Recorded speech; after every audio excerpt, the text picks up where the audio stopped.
As you heard, we're hanging out with Adrian today, and we're going to do a little bit of a reverse engineer in today's conversation. And, as you know, we're getting closer to episode 200. And Adrian and I were pre gaming, and you always hear me how sometimes we should record the pre game, and there's always something good coming out of that. But Adrian and I were talking about now at this point of getting close to 200, how I'm being even more selective, how many people are reaching out to be on the show, and how many people I'm not getting back to, because I want this to be a perfect fit for everybody who is listening. So, first of all, Adrian, thank you so much, because I think a while ago this was on our calendars, and one of us had to cancel and one of us had to reschedule. And so we're finally making it happen. So, I really want to thank you for hanging out with us. Very happy to be here. Yeah. So there's a ton of cool stuff that are going on. You got some podcasts, you got some business coaching, you got all these really wonderful things that are happening in your world. Let's start off with just what's happening right now. What are you doing right now? What are you working on Sure. that's coming in? And then let's reverse engineer that into the next stage, which is the question that I'll have after that. Well, the most important thing I'm doing right now is raising two children. I've got an 11-year-old boy named Scout. I'm coaching his baseball team. We're 6-1. You guys didn't ask, but we're 6-1. Nice. And we didn't lose the one game. They beat us, so good for them. Couple clutch hits. Good for those guys. But anyway, but coaching Scout's team, being involved in as much as possible in school. I'm taking Friday off to be at the school for their Olympics they've got, and supporting my daughter. She finally found the activity she loves, which is just like circus, like Cirque du Soleil stuff. I put her in every ball sport possible. None of it worked, but this she loves. So she just had her first performance last weekend. So that's the most important thing I'm doing, because that's the future. And I take fathering really seriously, and I love it, partially because I'm a human development person, and I honor the role of a father in a kid's life. I mean, the role of a mother is pretty natural, and it's like, baked in some ways, and there's space for it. And but the role of fathering has been, I think, a pretty big roller coaster over the last few centuries about what that means. There's lots of ways in which it doesn't work, and we have all generational pain because of that. And I'm standing in the gap, I'm really committed to figuring it out. Like I tell my kids all the time, I'm committed to being the best dad on the planet. And you know what? I'm not the best dad on the planet. I know that. But we're going to be in a conversation about how I can be for you, Scout, and for you. Two very different answers, right? Each kid needs something else. So obviously I could talk about this for 7 hours. But anyway, that's the most important thing I'm doing now, is learning how to be an effective dad. And I mess it up all the time. And but here I am, keep getting up, going again. And so that's the most important thing. I do get to work with phenomenal human beings, both on my team, all of which have changed my life deeply. And they'd probably say the same about me. And they're world class at what they do. And I'm, giving myself to being the same. And then we get to work with phenomenal human beings that are mostly founders of companies, which I have a deep love for people that have decided to lead. And some of them might not even say it that way. I wouldn't even say it that way. I was like just a leader when I just showed up in the world. I don't know if it was that natural. I know it was a choice, because I just felt better as a leader than as a follower. Like, probably just internal angst. It's like, what are we doing here? Oh, no, it's up for grabs. Oh, I'll choose. I'll go. I'll do that. And leadership was always a place of becoming for me, and a place of constant feedback for me. And so I always feel the conversations that are leaders in that they're not having with other people, just because I've, been in it for a long time, and I have no conversations too dangerous for me. So it's like the biggest honor of my life is to go have a conversation with someone they're dying to have, but scared to death to have. I say it for myself, as like gravity, I always need more help than I want. Always. Yeah. Yeah. That ratio is always clear, and it's always more positive on the need side. And just because I'm a type A guy, driven guy, competitive guy, I think I'll get an extra star if I do it by myself. Yeah. Yeah. Do you find that more as a masculine role that in the business world, especially?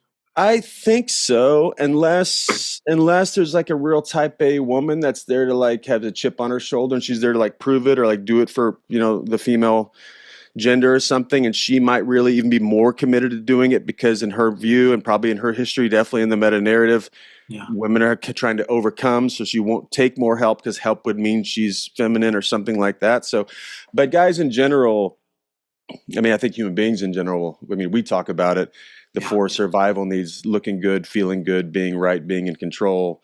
Those are happening nonstop. We don't get a vote on that. You do get to decide the volume of them in your head, but they're always playing. That music Mm. is always playing in the elevator. Looking good, feeling good, being right, being in control. The four survival needs, we call them ego needs, if Yeah. you want to call them that. But so anyway, I get to come alongside of founders of companies. They're all brilliant. They're all driven. They're all adventurous. They're all activity. They're all very active, and most of them have a lot of relational collateral damage in their lives Mm. because for lots of reasons. But they're driving. They're going, and people tend to treat other people the way they like to be treated, and they've usually treated themselves like tools their whole lives to get somewhere. And so when they get human beings around them, they're just the next tool to use, and people don't like being treated that way.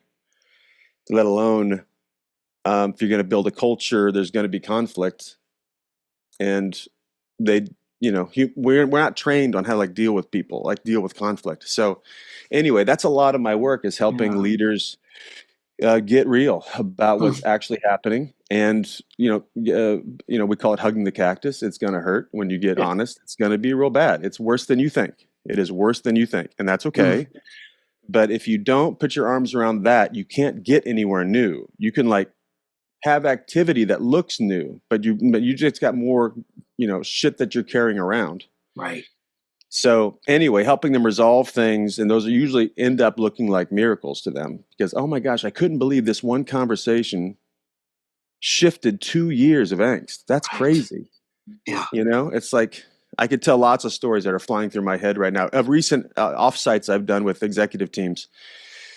So anyway, that's what I love doing. I've always been weird and odd, and in my family, I was way too serious for them and way too intense, and they called me Aid growing up. Aid, everything's not that philosophical. I'm like, unless it is, how do you know?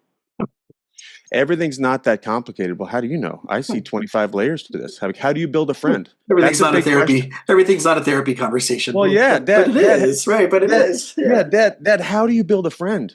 That's a Yeah. long, there's how many layers are there to that question? What does it mean to Yeah. be a friend? Anyway, so I've Yeah. always been that Mm. way, which made me, a lot for a lot to myself, by the way, and a lot to a lot of other people. And now I get to be this and make good money doing it. And I am not, I mean, I'll shut up so you can ask the next question. Yeah. But there was you're probably a Paul Simon fan. I am. You are, yeah. One of my favorite Paul Simon songs. What's your favorite Paul Simon song, by the way? Oh, geez. I mean, do you want with Simon and Garfunkel, or do you want Paul Simon, the Whatever. whole, Listen, diamonds whatever on the you soles of want. her Whatever shoes? You you want. want, geez. I mean, that's a tough one. I mean, That's a the concert in Central Park is one of my favorite albums ever. yep, yep. So that's like asking you, of your favorite artists that you've ever seen, that if they ever got back together, how much money would. That's funny enough that you asked me about Paul Simon. They're the only band that if ever got back together again would have zero. Like my budget would not be how much would not be. There would be no budget to go see Right. them. To go see Simon So and Garfunkel. to go see Simon and Garfunkel, that's All the right. only people. Yeah. Now you have to answer the question.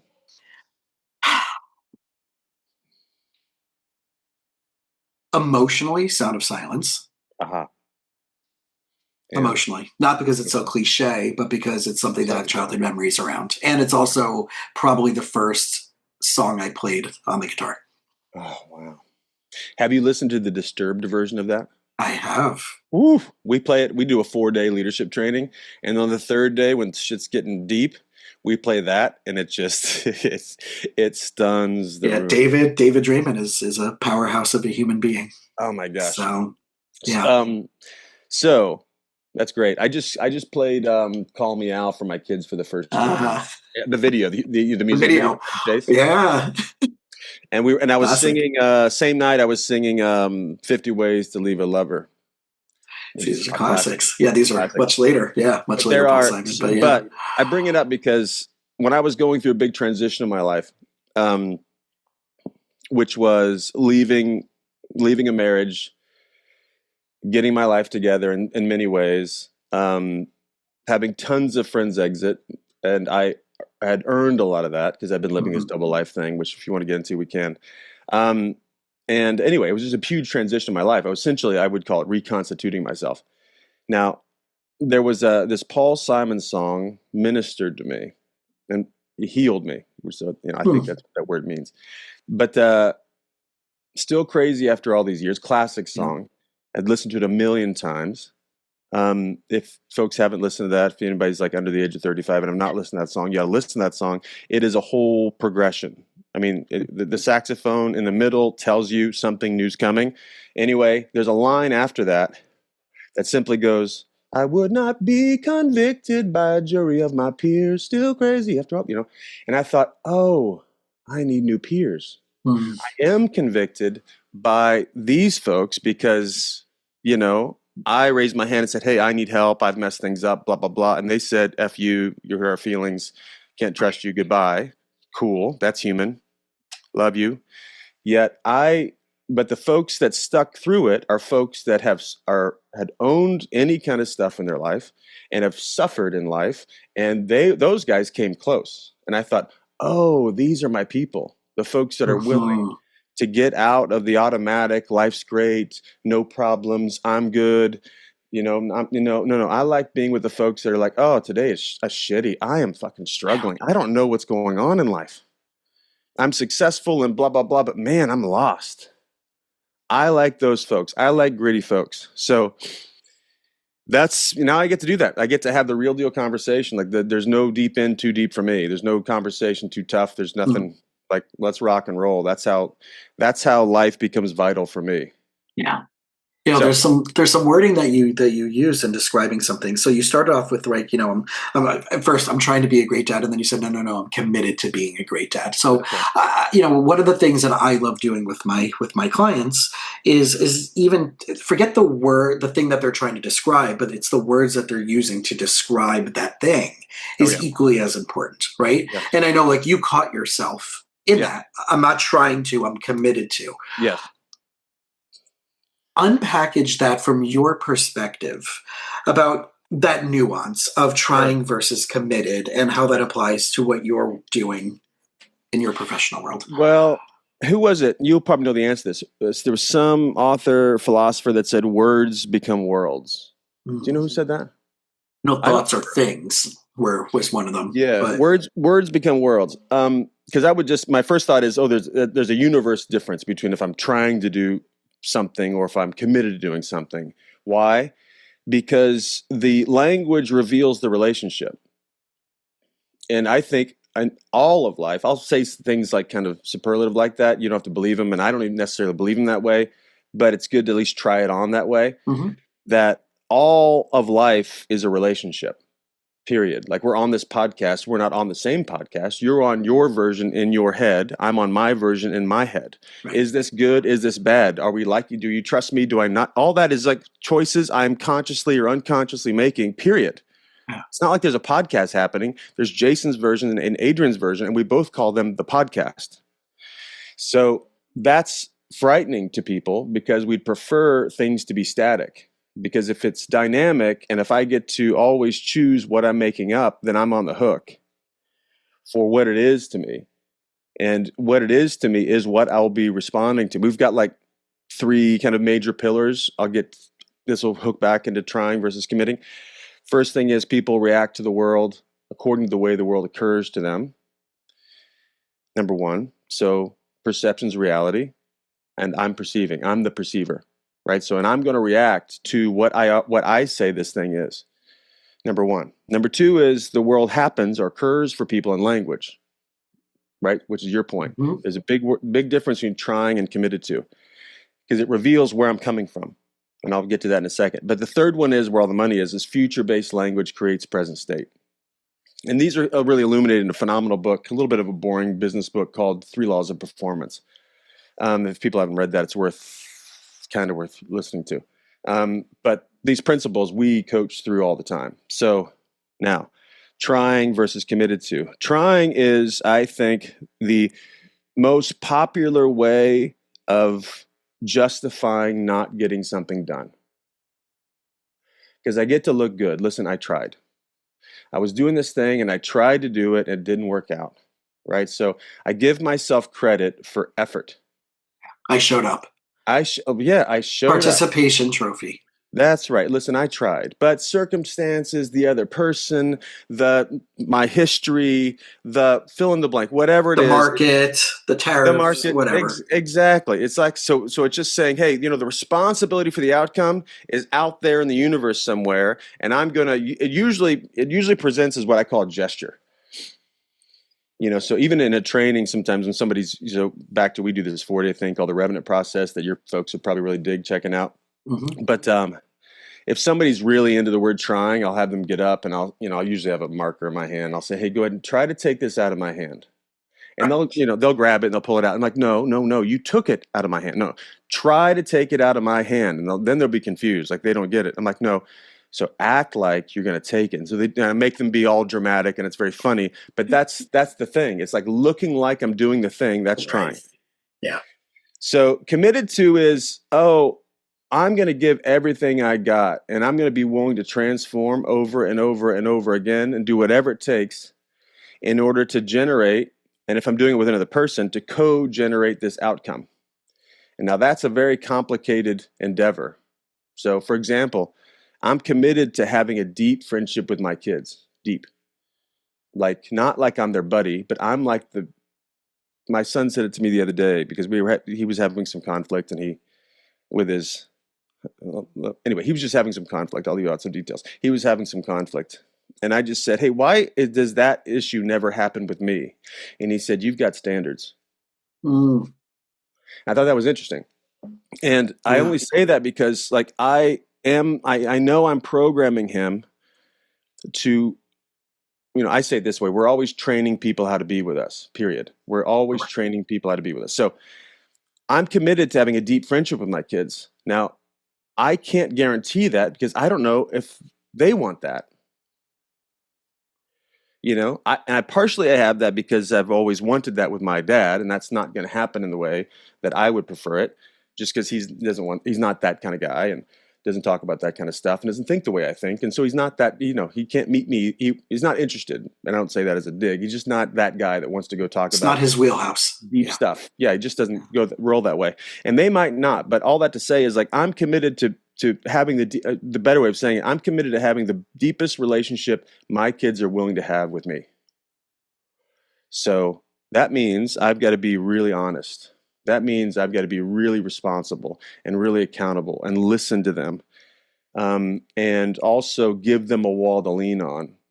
And also, when they blow it, be straight up with them and be really gracious with them so they feel like being with me is both safe and progressive simultaneously. So when I say committed, I say that I'll do whatever it takes, and I'll reinvent myself 1,000 times to Mm, be the person that they can connect with without betraying myself and my own values and commitments. yeah. I'm not going to go be the one they need me to be and acquiesce to them, because that's not a gift to them either. Yeah. So I hope that makes sense. Is that Yeah, it clear makes enough? sense. It's Because a long right, answer, but yeah. no, it's a perfect answer because with some of the notes that I took while you were talking was the trying versus committed, and then this idea of deciding to lead. Right, you're working with people that are deciding to leave, and a lot of times, this is that space that we were talking about the pre conversation was like the people that I work with, like, that don't even realize what's out there, and it's that reverse engineer conversation of like, well, if you were to make your own job description for the Yeah. company that you're in, if you're, let's say you're an entrepreneur, right, you're working for a company, you're helping them grow, and the more you help them to grow, hopefully the more benefit there is to you, Right. which is a whole other conversation if the businesses don't incentivize that. But let's just say you are, Yep. right? How do you decide to lead in that scenario Yep. where you notice that there are things that need to happen, you notice that is spaces that can be filled in, and you have an expertise in that area? Yep. Do you have the audacity Yep. to create a job description, to present that to the powers that be above you and say, Yep. listen, here's where I know I can be at a next stage helpful, Yes. versus people who are just going along a path of, well, here's the job description, I had this job last time, this is a step up, so I have to prove myself at this step, and then when I do that for a couple of years, then I can apply to this thing. Like, it's still like playing within, like, It's like when Harlem Globetrotters or the Savannah Bananas decided to change basketball and baseball, Hmm. right? It's still the same sport, but they're changing all of about it. And of course, right, Harlem Globetrotters sell out a stadium. Savannah Bananas just sold out, what is it, Auburn's or one of those big 70,000 stadiums, 70,000 Sure. person stadiums for a baseball game. Not happening anywhere else in the world. Yeah. But they're still playing within the confines of this is baseball. It's just Right. banana ball. Yes. Where do you see that people are getting stuck from that, like, well, I want to do this, or they're even, like you're saying, like these big CEOs or people who decide to start a company, but they're still playing within a script. They're still playing within this normalized, here's how all these other companies do it. I just have to follow that path, but in my company, and we'll be okay, versus how do I completely reform or transform what this even is to even think about this in that path. Yeah, I could answer that question, which is like more folks I work with. My Sure. first thought is to answer it with more of like who your listeners are, like what you described about folks that are working in businesses. Just because I've been doing this, almost 15 years, I think. Time's weird, but I think that's about right. And I first started coaching mostly middle manager folks because they're like my age at the time. I'm almost 45 now, so I was like early 30s. And the confession is I've never had a corporate job. Never. Why? I'd get fired, probably, because I'm not good inside, systems that I think aren't working very well. And there's things we don't Sure. want to talk about. And it's like, no, thanks. Yeah. So, all right. So principally, where do people get stuck? Well, first off, they don't get stuck. I don't believe that. I mean, that's natural vernacular, and Hmm. I actually ran a training because I hooked into it. I used it as marketing. I said, getting unstuck, because people say I'm stuck, right? So, first off, you're not stuck. You've made choices to justify settling for mediocre results, and you're just busy complaining about it, I would say. So, that's pretty tough language. But just try it on for a second. Have I made choices to justify mediocre results and I'm busy complaining about it? And if you ask yourself that question honestly and then look around, ask your spouse, hey, how often do I complain about work? Just ask that question and then look at their face and guarantee you they'll be smiling. Or if you look back at the last week and who have I been complaining about? What have I been complaining about? There'll be things that pop up. Now, complaining, I don't think is a problem. I don't think it's a sin. I think it is an indication of vision that's not yet, it's latent vision, right? Any of my complaints are something I care about that I'm not willing to give myself to. Yeah. But I'll complain to act like I care about it instead of being like I care about it. Because if I Hmm. actually cared about it, I'd do something else than complain about it. So, all right. Now, for folks that might call themselves stuck, big distinction in my work is, am I playing not to lose or am I playing to win? So, if I'm stuck, I would assert you're probably playing not to lose. I was loving your description, by the way. So slowly, methodically doing this kind of, I'm on this ladder and let me color within the lines, and then maybe next year, and they see this opportunity, but they're not willing to write their own job description, and the audacity to go point out something that either their bosses haven't noticed or are intentionally not noticing, don't want to deal with. Hmm. Two very different conversations to have. So if they're not noticing it, that's, you need to delicately point these things out, but also speak their interests, not your desires. So your boss probably is committed to two things. One is has to get some kind of results. Secondly, they probably have been there longer than you and they want to not get fired. Most people live in corporate America to not lose the kingdom they've built. So if that's true, you have to, look at it from that, not judging that. Even if it's an ego play, if Tom's an egomaniac, but you need to work with Tom, then you need to work with Tom's egomania, not to justify it, but that's the only way to work with Tom, is to help him see it and help him even get credit for it. Yeah. That's also okay. Um, or so tons of ideas here. So there's that, or if there's things they don't want to talk about, that's the tougher decision for folks, because we'll choose security naturally as human beings will choose security over adventure. Just, I mean, naturally, because being safe and being in control, especially if you have a family, especially if you have kids, most folks have bought into, you know what, life. It's just the way life is, man. That's just part of having a job. How many times have you heard that? Part of having a job, part of working with people. Just That's growing all. up. That's just getting older. That's Right. it, man. That's Yeah. listen. It's the Don't make it. resigning yourself paradigm, right? This is That's right. at this stage of my life with this circumstance. This is what just that's just to be expected. That's right. Just take this dose of indifference, will you? Yeah. You know, Right. and that's there is a spiritual, emotional, psychological, effect of that on a person just deciding, you know what, I am not going to get what I really want.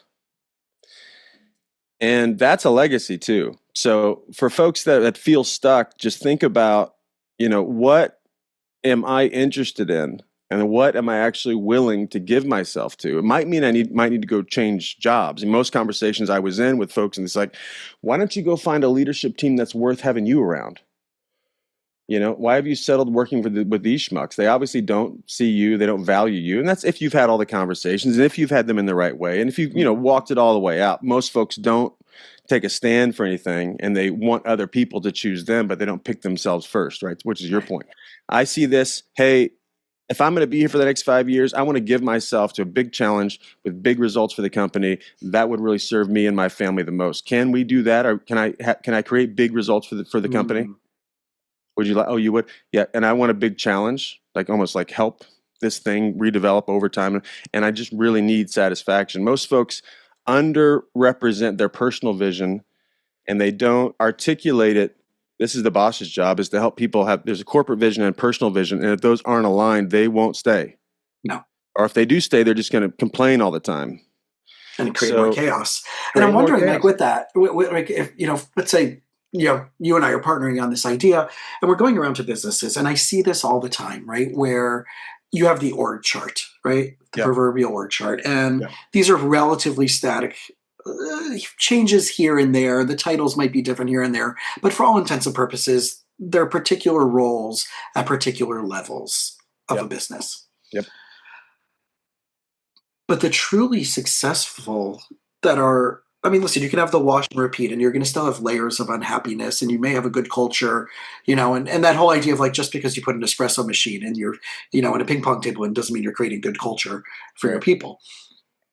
But what would it be like if companies started asking, what is your wheelhouse? What is your expertise? What are you passionate about? Yep. What can you bring? Right? Here's what you know about the company. Here's what you've seen has been happening in the company. Yep. Here's what's working well. Here's what you can see what needs improvement on. Create a job description around that and revamp an entire company around people who are doing that. Yep. I'm really curious. I mean, this is obviously a massive social experiment. Do you know of any companies, or are you working with any teams that are doing just that versus like, let's get rid of the proverbial, yes, we still need to have hierarchies and stuff like that. But if we were to revamp the whole thing, instead of, we're going to put you in this position and then you can grow into that position and you have to work with that person, versus here's what I know, what I can really add, versus trying to stay into your box of what you think I can add.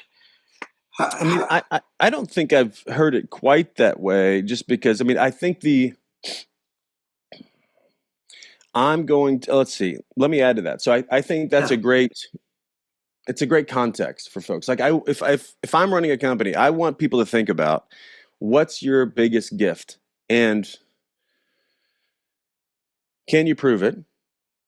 And can it generate results versus just be kind of a millennial, I deserve to do whatever I feel like doing, and it's what I call passion, which is not obviously the true definition of passion.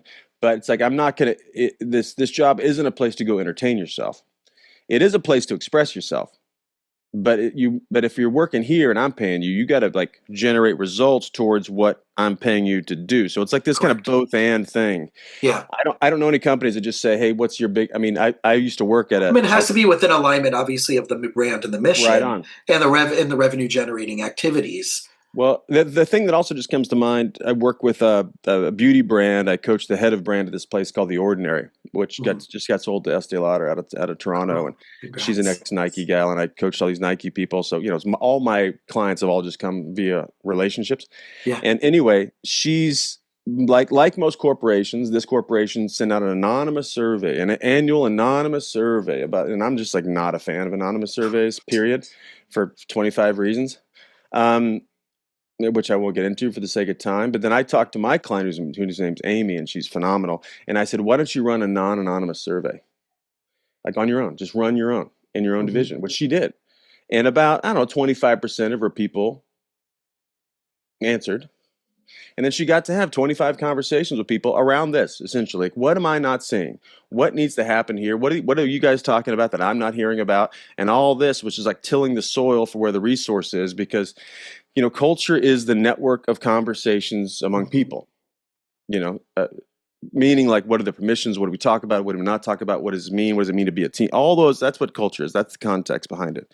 So I think it'd be really helpful if to as a leader be in a conversation that's provocative with your people, because when it comes to work, especially coming out of baby boomer, or maybe if they're 30s, maybe that early Gen X, like they just go to their job, Yeah. right? This is not where I am. This is what I'm doing so that I can go back to life, and that's where we get work-life balance thinking, which I'm not a fan of, because it's like, oh, this is life, and then there's work, and I just go be this version of myself that's not very Yeah. happy, and I'm not on my best behavior, and I don't think that my work life has anything to do with my integrity or not, or my level of honesty and any of that. I'm work. This is work, Adrian. And then there's real Adrian over here. Like that type of Right. thinking generates a ton of despair. So, but if you see your work as a place to like make your best contribution, both to society, not that it has to be this way, but both to society and to your own personal development, then you're going to get a lot more out of it, and you're going to be provocative, and you're going to offend a lot of people, because a person alive offends the zombies, period. Right? Yeah. You're going to talk about in the meeting what everybody else has just decided we're not going to talk about, and you're going to be the one saying, hey, this thing happened last week and I don't see it on the agenda. Can we please talk about this? Like that will offend the folks that have just decided to be a zombie That at we're done work. with it. Yeah. Or we're Yeah, done with it. Yeah. exactly. Yeah. Well, it's interesting as you're talking about this. I'm also picturing the same conversation needing to happen in relationships of all factors, Oh yeah. of all flavors, right? What you just described is equally applicable to a couple. Oh yeah. What are the conversations that we need to be happening? What are the conversations we need to be having that we're not having? Right. What's the things I need to be looking at that I'm not looking at? Because right, if we're in a relationship, right, whether it's a professional relationship or a romantic relationship, Yep. we don't realize, and I see this all the time with my couples, is if your spouse is giving you crap about a particular thing for a particular period of time, even though it might be their thing to work on about why it's bothering them, but what happens if there's also a little bit of truth in it? Mm-hmm. Why can't it be both? Why can't it be Yep. their problem? Right? Let them go work on it. Let them figure out Yep. why that's triggering them specifically. But also, why can't there be truth in it? And what is it that you Sure. have to look at that you're not looking at? And I Yeah. see that applies in multiple frameworks. And this is why, as a therapist who loves working in this I say I don't work with entrepreneurs. I work with those who are entrepreneurial in their mindset, Yep. because you don't have to be an entrepreneur to have that. Yep. Where this whole process of the more accountability you take, the more keyed into your core values and making decisions on your core values will never be the wrong, right? It won't be like, oh, what job do I take? It's, well, which ones align with your core values? Then no job will ever be the wrong one as long as you're sticking to your core values, That's right. right? And that idea of those that become your standards, Yeah. those that become your boundaries. So the amount of chaos will be radically diminished Yeah. through that That's right. process. Yeah. I definitely, when I've got my work hat on, but I think really across the board, I often say, which people don't know how to deal with it, I say I'm really unoffendable. Mm. That doesn't mean that I don't get offended at times, or doesn't mean that I don't get angry, or I think people are stupid. Like that happens. But Plenty of but those, I'm yeah. I'm just unwilling to stay offended by anybody. So they could, especially when I'm working with folks, like they could say anything. It's cool. I'm just really curious. What do you mean by that? And where do you see that? So I'm thinking about relationships. So like if maybe to your point, if your spouse has got some kind of chronic complaint, yeah, that's theirs to work through. But like, tell me how let's assume, because here's my assertion, Mhm. is that and this works in relationships and work. Here's how I talk about it in the workplace. It's like if any meeting sucks, and you're there, it's your fault. Yeah. I don't usually say the word fault, but it's like Eh, it's because your ownership. people love to say it's his meeting. I don't know why we're doing this, but it's his meeting. I'm like, well, you're there.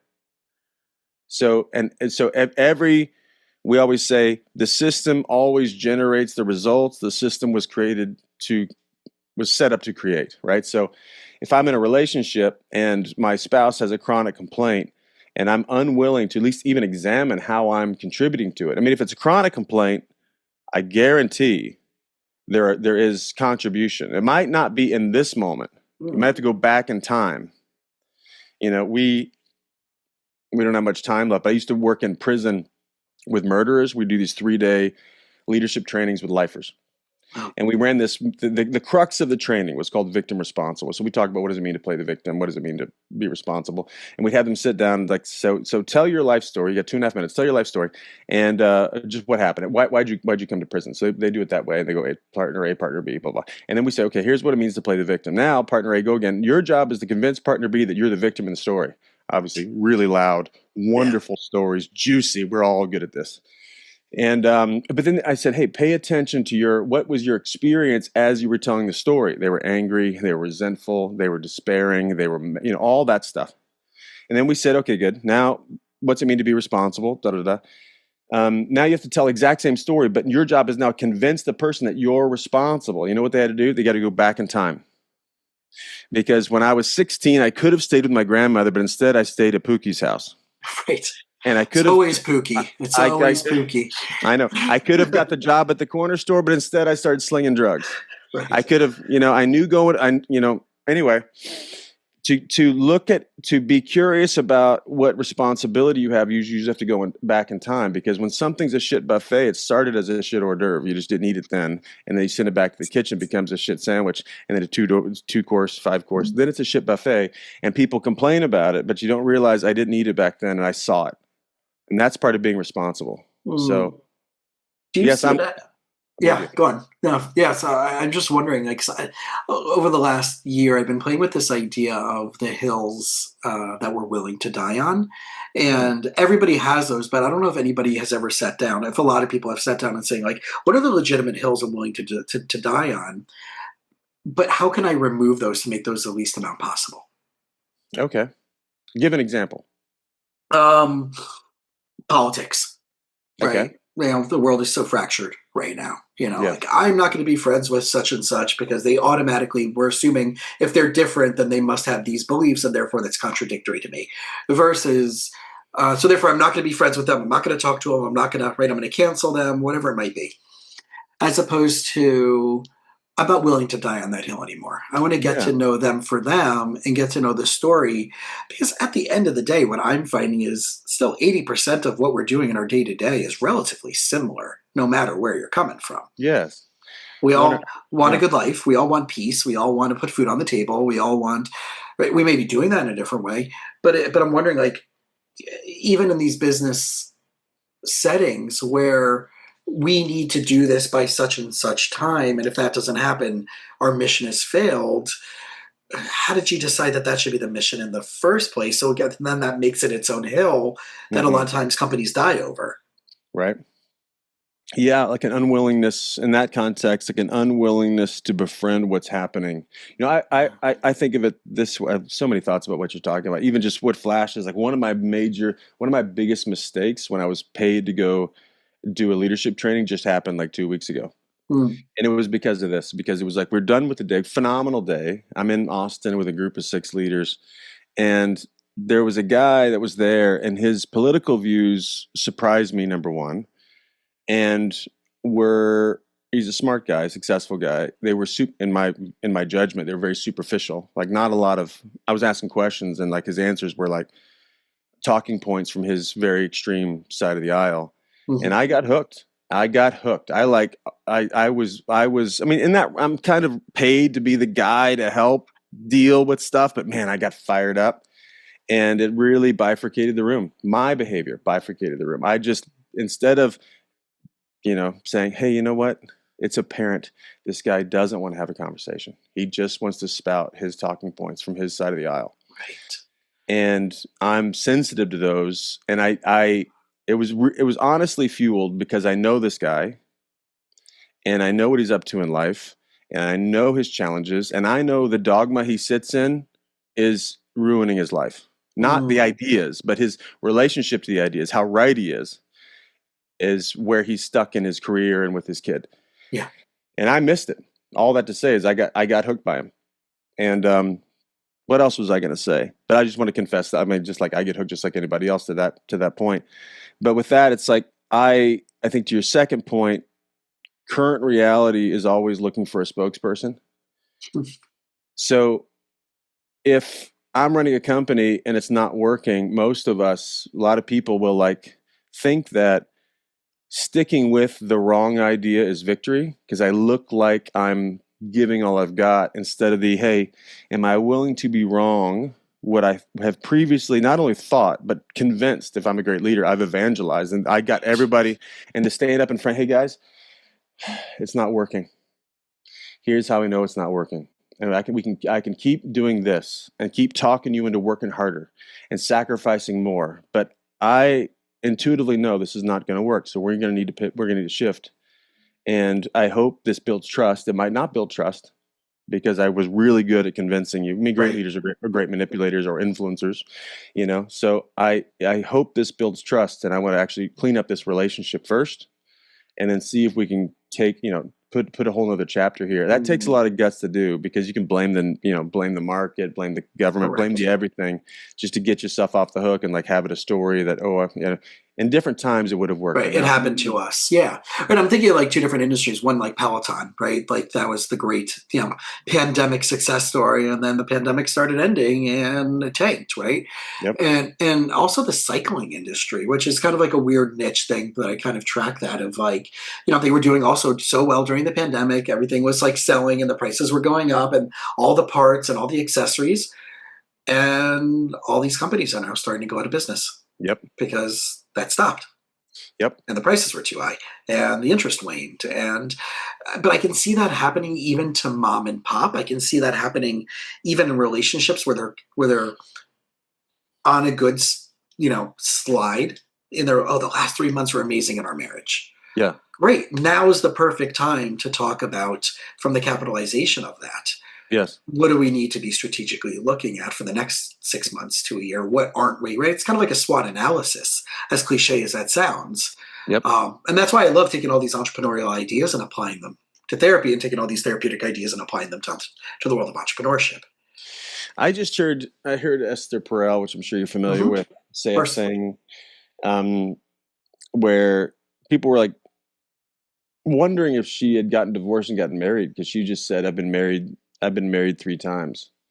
oh, And she was describing, she says, oh no, I've been married to the same person, but we've had to get remarried in our own minds 3 times because this version of our relationship worked and then it didn't work. And instead of uh, getting divorced, that's what most people do, is we're different. We were married young, blah, blah, blah story. And then, but no, we just decided to reinvent ourselves and say this next season of our life is about what?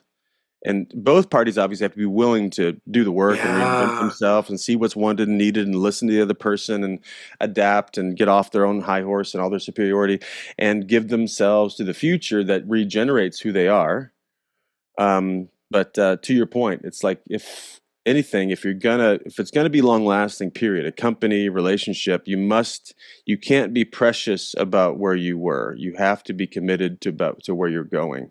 yeah, yeah, And that's why I think we were talking before we got started is like why typical therapists, which you're not, are so Freudian in their view. That's like, oh, I am because, and they look to the past. And so I can't reinvent myself because actually I'd be betraying the story that I've told myself for a long time. You yeah. It'd know, be dishonoring, yeah. I'd And be, I see this all the time with clients of like, because I do some a modality called neuroemotional technique, which uses muscle testing and Chinese medicine meridian points to find Mhm. out not where the rational brain is holding the story, but where the somatic physiological story is and Cool. how that butts heads.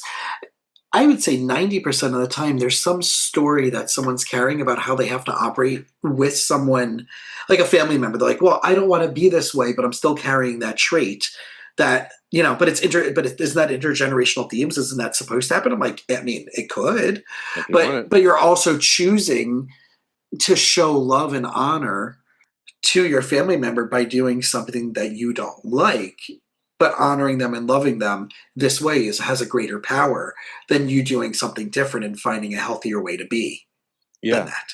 And I see that I would say we all have that in some way, shape, or form to some, right? We have allegiance to some old story, whether we realize it or not. Right.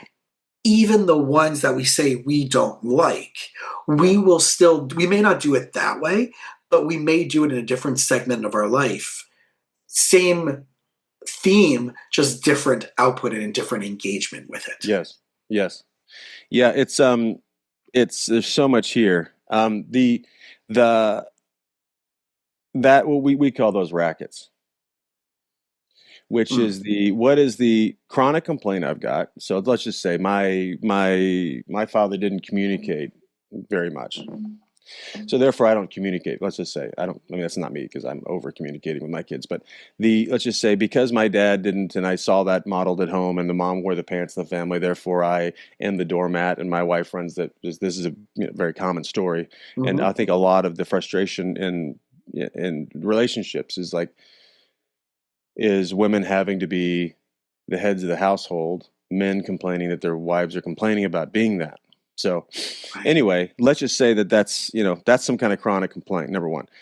Number two is there's always a system of behavior that keeps that complaint alive, right? So I have an idea if I'm this guy that feels like I'm the doormat to my wife. I have an idea, but I'm not going to say it because she's going to, not going to listen to me anyway.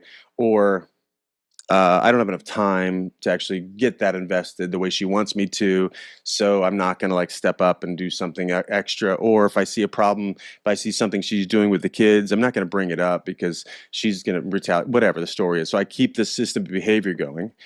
So that's number two. Number three is there's always payoffs to the complaint. Always. Always. It's an under the table negotiation. Why do I? So the counterintuitive question is why do I love being the doormat? And There's people say, I value in don't. being it. I don't Right. love being the doormat. I don't. Okay, good. Well, how long you been doing it? 10 years? I say, and reality tells me you do. So let's just play this game. Let's say there are payoffs. Well, it's safer, no responsibility. It's her fault. I get to actually be superior to her. Mhm. I get to complain I about get to her. be a better person. I get Yeah. to maybe fool around on the side. I get to drink when I want to drink. I get to talk crap in front of the kids. I get to hang out with my buddies and talk crap. There's like so much entitlement in there to that complaint. Their payoffs. What are the prices? Oh, low integrity. I'm not that empowered. I am a horrible example to my children, and I know that I feel guilt. I feel shame all the time. I've got a despairing view of the next 40 years. There's lots of prices we're paying, not because of what's happening, because of what I've participated in generating what's happening. And it takes guts to stand up and say, "Hey, here's what I've been doing." And there is a reciprocal relationship. She's also complaining about having to carry the weight of the family if I feel Yeah. like I'm the doormat and can't say something. So we talk about it in that way, which people usually hate until they see it and they're like, oh, okay. Because I think to your point is like responsibility is freedom, period. If I didn't help create or co-create what's here, I can't Mm, create what's next. So if there's not, I always say that if there's not a now, there's not a next. If I don't get to now and how I've created this moment and how things are, if I'm unwilling to look at that, see it, be awareness of it, take responsibility for it, have language for it, don't act all confused, like put language on it, and then just stand there, like without the shame. And people hide. I don't think shame's an emotion. I say it's a strategy.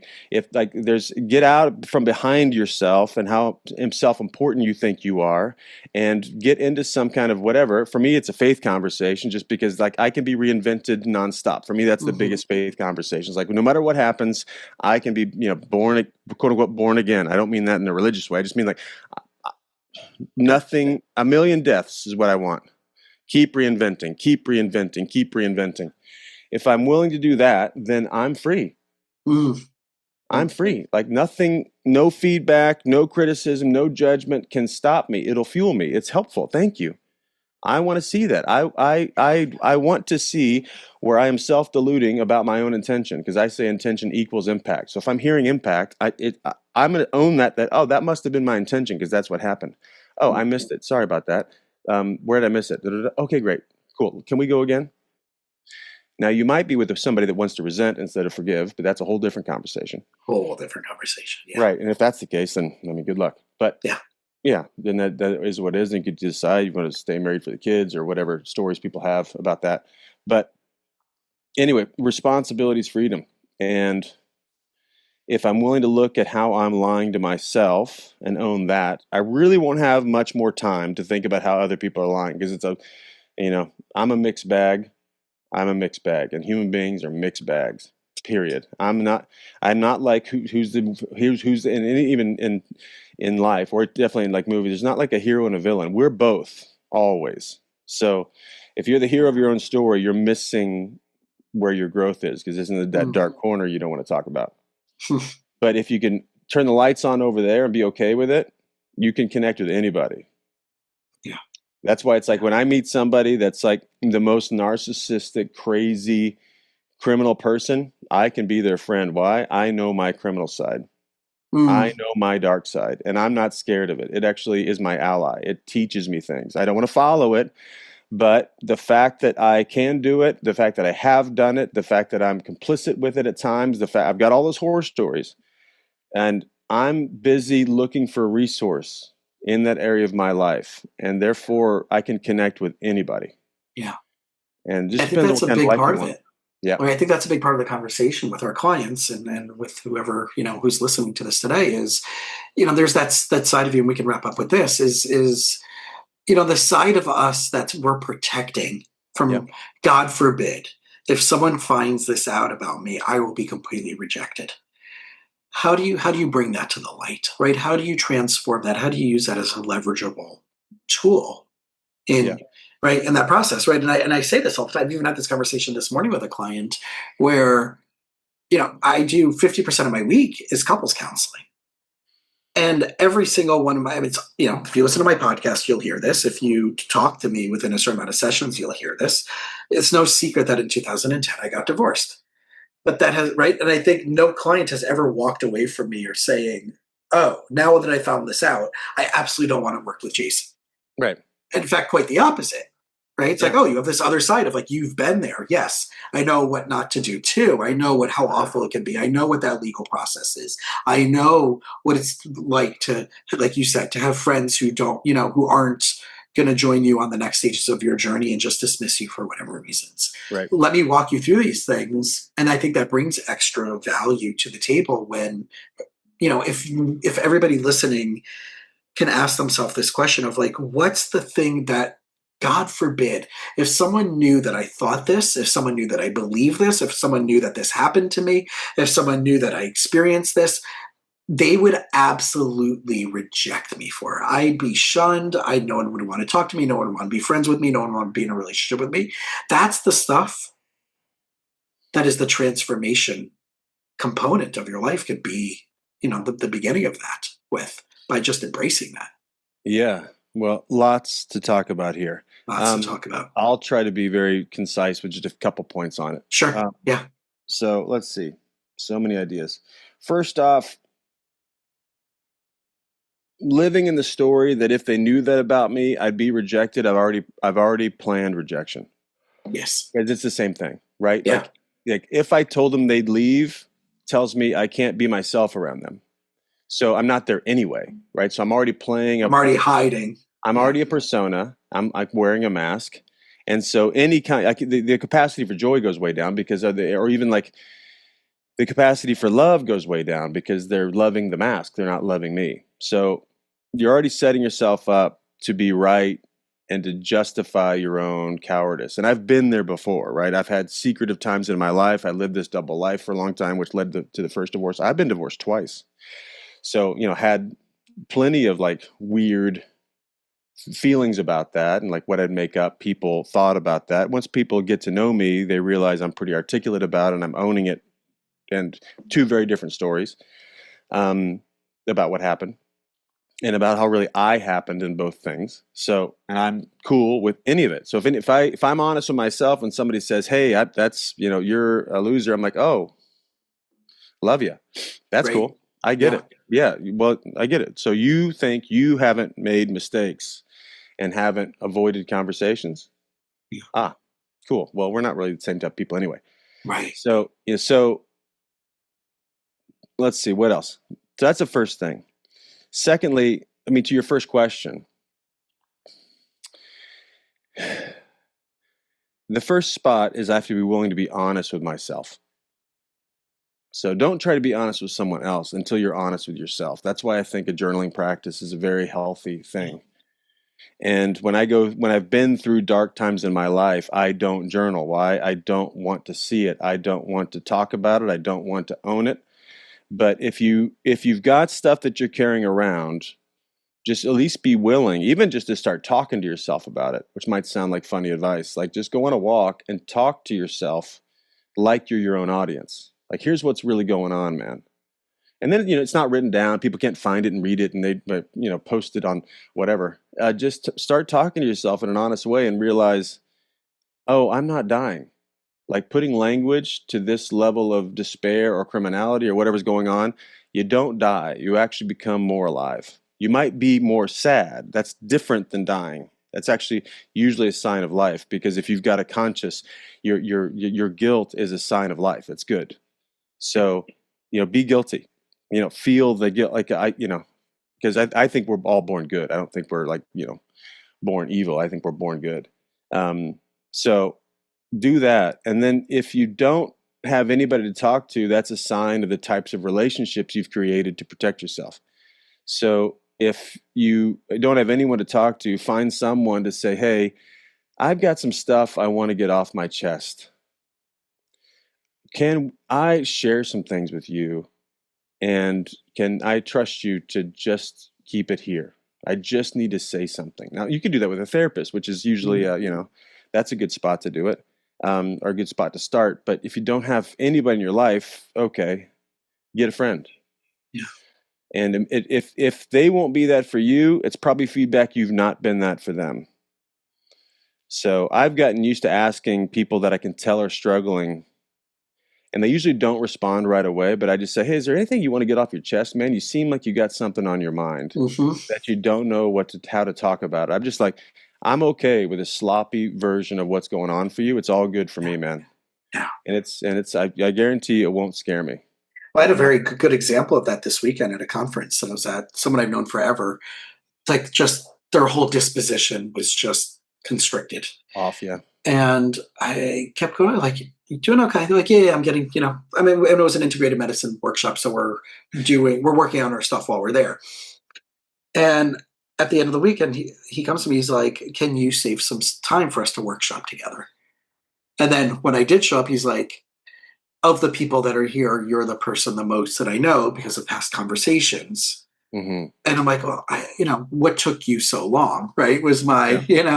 because Yeah. I know that person is a giver. They don't want to take up space. They're a wonderful human being, Hmm. but they don't, but their whole role has been to give, not to ask. Yes. Yeah. Right. And they That's the, desperately need it in that moment. And sure. those of us who love this person, we're so happy to give. Yeah. Yeah, I mean, if you're that persona, and I've been that, I was a nurse out of college, and then I was a pastor for many years. And so folks that are like into other people and are givers, they usually have the most that they need to talk about because people are busy receiving from them, and Right. it's a very safe space. And they are usually, that's why when I meet somebody that's really religious, I'm like, what's this guy's dark side? I always Right. know it. Or the guys that are so nice, I'm like, I wonder what he's pissed about because nice guys are fucking angry. Yeah. And I typically try to provoke that in the training room. But um, yeah, man, I think Yeah. that's a part of it. And there's a if I put a button on it, I mean, Hmm. maybe just the love for the audience is you might feel like you got a long track ahead of you, and you might feel like you got time, but you might not. And when I was in my 30s, I, started making some decisions I thought I could outrun. And I thought some of my bad decisions, I would just hold on to, but life's really short. And so my invite to you is like, honor yourself enough Mm. to go after the best experience you can have in life. And if you got kids, if you've got a partner, if you got a lover, I was going to say they deserve that. I don't know if that's true, but that's your best gift to them, is to be most alive. Right. Right. You deserve So that. you deserve Yeah. it. That's right. So Yeah. whatever you're struggling with, especially dudes, I think, struggle with, make this decision the most. It's not like a Mhm. struggle, it's a strategy. But and we just settle for shit. And I am very committed to being a guy that helps people relate to life in a way that they get the most ROI, both on results and also relationally, and joy and contentment and all that type of Mm. thing. And I'm in that conversation myself always. So just get after it. Yeah. For some Yeah. reason, the phrase for the last few months, I don't know how it came up for me, but just let it rip. That's like the phrase that's in my head. Just let it rip. Sounds perfect. I Don't be, love it. we always say in the training room, don't be too proud to die. Yeah. Just go ahead and die. Go ahead, do it. And you'll get rebirth. That's how this works. That's That's how the this whole, works. that's where ego tricks you up, for sure, for Yeah. sure, for sure. Ah, well, first of all, I know we got to hold here, but I know we could keep going for probably an Forever. infinite amount of hours. Forever, man. You're awesome. But You're that's why, phenomenal. thank you, thank you, thank you. Well, that's why you have two podcasts where people can hear more of that. So feel free to just plug those quickly and plug your website quickly.